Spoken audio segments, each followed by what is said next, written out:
ഇന്നത്തെ world cup കണ്ടിട്ട് നല്ല സന്തോഷമായി. സ്പെയിൻ ജയിച്ചതിന് കൺഗ്രാജുലേഷൻ സ്പെയിൻ. ഗ്രാത്തി സ്പാനിയൻ. പോർട്ടുഗലും ക്രിസ്ത്യാനോ റൊണാൾഡോയും ഫ്രാൻസിലെ എംബാപ്പെ പോയതിൻ്റെ വിഷമം ഇന്നലെ തീർന്ന്.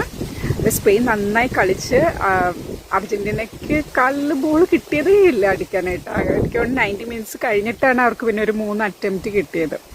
പക്ഷേ അർജന്റീനയുടെ goal keeper Martinez super goal keeper ആയതുകൊണ്ട് മാത്രമാണ് സ്പെയിൻ 1-0 ജയിച്ചത്. അല്ലെങ്കിൽ ഒരു 4-5-0 ജയിക്കേണ്ടതാണ്.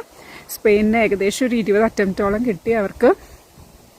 പക്ഷേ അർജന്റീന അവരാ തോൽവി സമ്മതിക്കാനും അവർക്ക് എന്തൊരു മടിയായിരുന്നു. ഇന്നലെ അവർ ലാസ്റ്റ് കൊണ്ടുപോയിട്ട് മറ്റേ സ്പെയിനിലെ പ്ലേയേഴ്സിനെ ഇട്ട് അടിക്കുന്ന ഭയങ്കര മോശമായിപ്പോയി.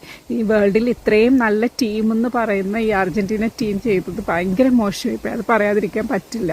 നല്ല കർമ്മയുണ്ടെന്ന് ഇന്നലെ മനസ്സിലായി. അതായത് ഇത്രയും നാളും അവർ എങ്ങനെയൊക്കെയോ റെഫറിമാരുടെ സഹായത്തോടെ മറ്റുള്ള ടീംസിനെ ഫൗള് വിളിച്ച് യെല്ലോ കാർഡ് കൊടുത്ത് എങ്ങനെയൊക്കെയോ ഫൈനലിലെത്തി.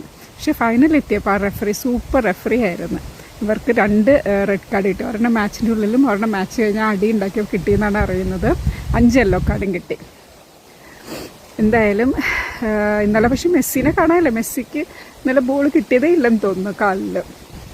മെസ്സിനെ ഇന്നലെ കളിയിൽ മെസ്സിയുടെ ഒരു എഫക്റ്റും കണ്ടില്ല.